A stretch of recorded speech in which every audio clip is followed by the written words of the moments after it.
Be sure to read and follow the safety guidelines to protect your computer from potential damage and ensure your personal safety.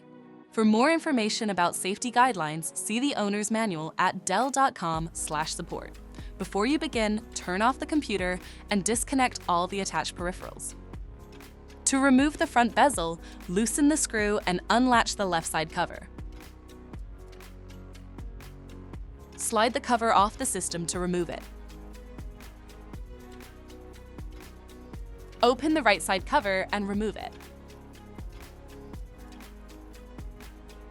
Identify the front bezel and disconnect the cables. Unlatch and remove the 4 screws. Lift the bezel away from the system and disconnect the cables. To reinstall the front bezel, reconnect the cables and place the bezel back on the system. Tighten the 4 screws and secure the latch. Plug in the cables.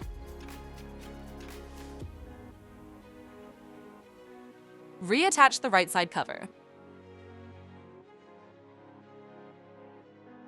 Place the side cover back on the system and relatch it. Tighten the screw to secure it. For more information about your Dell system, visit dell.com/support.